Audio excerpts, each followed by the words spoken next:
Actualité. Ukraine, des milliers de manifestants devant le Parlement à Kiev. Plusieurs milliers d'Ukrainiens manifestent mardi à Kiev devant le Parlement qui s'apprête à examiner une motion de défiance du gouvernement sous la pression d'une mobilisation inédite depuis la Révolution orange après avoir renoncé à un rapprochement avec l'UE. Honte, criait la foule brandissant de nombreux drapeaux ukrainiens rassemblés devant la Rada Parlement qui est encerclée par un cordon de plusieurs centaines de représentants de forces de l'ordre casqués. Après une manifestation ayant rassemblé plus de 100 000 personnes dimanche, l'opposition réclame le départ du pouvoir ukrainien qui a renoncé à signer un accord d'association avec l'UE lors du sommet de Vilnius la semaine dernière. Dans un geste de conciliation, le président du Parlement, Volodymyr Rybak, a annoncé mettre à l'ordre du jour mardi la question de la défiance du gouvernement comme le réclame l'opposition. L'Assemblée est dominée par le parti des régions du président Viktor Yanukovych. Ce que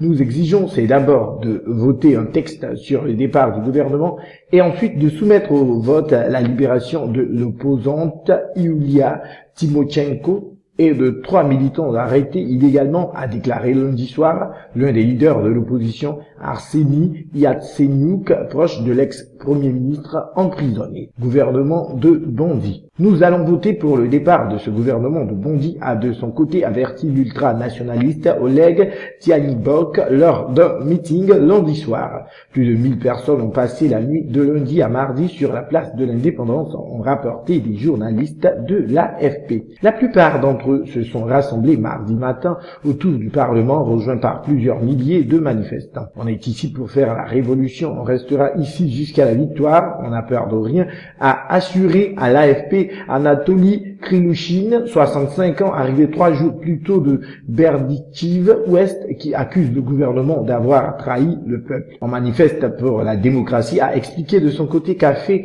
à la main Mata Mikitic, 21 ans, arrivé mardi matin de Lviv Ouest, dans la capitale ukrainienne. Une centaine de manifestants favorables au président ukrainien étaient rassemblés à proximité du gouvernement, également sous haute surveillance policière. Un millier de personnes étaient également réunies devant le siège du gouvernement proche du Parlement, dont l'opposition compte bloquer les accès jusqu'au départ du pouvoir. La mobilisation de l'opposition a été provoquée par la volte-face du pouvoir ukrainien qui a soudainement suspendu fin novembre la signature d'un accord d'association avec l'Union européenne en préparation depuis des mois pour se tourner vers la Russie. Dimanche, plus de 100 000 manifestants se sont rassemblés à Kiev, des dizaines de milliers d'autres dans d'autres villes du pays pour protester contre la décision de M. Yanukovych et de ne pas signer d'accord d'association avec l'Union européenne. Il s'agit d'une mobilisation sans précédent depuis la Révolution orange de 2004 qui avait renversé le régime en place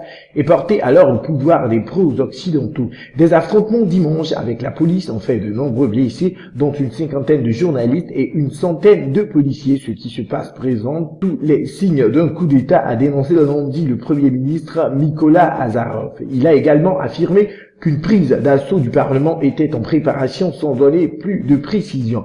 Le président russe Vladimir Poutine, qui a joué un rôle décisif pour dissuader Kiev de signer l'accord avec l'UE, a lui aussi fustigé lundi les manifestations en Ukraine préparées de l'extérieur et qui rassemblent plus à un pogrom qu'à une révolution. La Maison Blanche, en revanche, a estimé qu'il s'agissait d'une manifestation pacifique durement réprimée. Le président Yanukovych a pour sa part reconnu dans une interview aux télévisions ukrainiennes que les forces de l'ordre étaient allées trop loin dans l'usage de la force contre les manifestants. Le président ukrainien, qui doit se rendre prochainement à Moscou pour signer une feuille de route de coopération, a aussi laissé entendre que l'intégration européenne était toujours sur la table. Il a demandé à M. Barroso de recevoir une délégation ukrainienne pour discuter de certains aspects de l'accord d'association que Kiev a refusé de signer la semaine dernière.